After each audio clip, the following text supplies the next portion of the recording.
সরকারি চাকরিতে নিয়োগে কোটার যৌক্তিক সংস্কারের দাবিতে ২০২৪ সালের ১৩ জুলাই শনিবার সন্ধ্যায় ঢাকা বিশ্ববিদ্যালয়ে সংবাদ সম্মেলন করেন বৈষম্য বিরোধী ছাত্র আন্দোলনের নেতারা।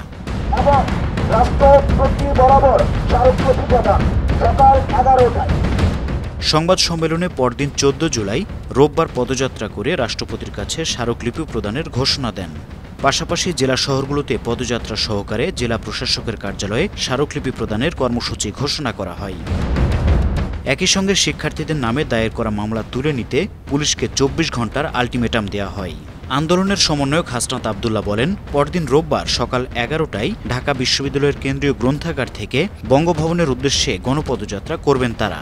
জগন্নাথ শেরেবাংলা কৃষি বিশ্ববিদ্যালয় এবং ৭ কলেজ ও ঢাকার অন্যান্য শিক্ষা প্রতিষ্ঠানের শিক্ষার্থীরাও এতে অংশ নেবে।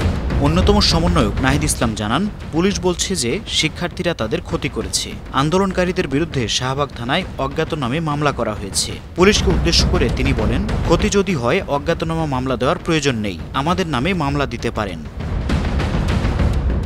১৩ জুলাই জাহাঙ্গীরনগর বিশ্ববিদ্যালয়ে দিনব্যাপী গণসংযোগ করে রাতে বিশ্ববিদ্যালয়ের শাখা সমন্বয় কমিটি ঘোষণা করা হয়। কোটা সংস্কারের দাবিতে রাজবাড়ী রেল স্টেশনে ঢাকাগামী মধুমতি এক্সপ্রেস আটকে দেন আন্দোলনকারীরা। এদিন আন্দোলনকারীদের দাবি সংবিধান বিরোধী বলে মন্তব্য করেন আওয়ামী লীগ সাধারণ সম্পাদক ওবায়দুল কাদের। রাজনৈতিক আন্দোলনে ব্যর্থ এ অশুভ কোটা আন্দোলনের উপর ভর করেছিল রাজনৈতিক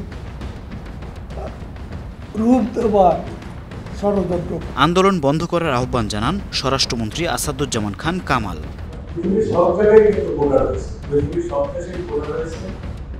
তথ্য ও সম্প্রচার প্রতিমন্ত্রী মোহাম্মদ আলী আরাফাত বলেন, উচ্চ আদালতে বিচারাধীন বিষয়ে নির্বাহী বিভাগ কোনো ঘোষণা দিলে অসাংবিধানিক হবে।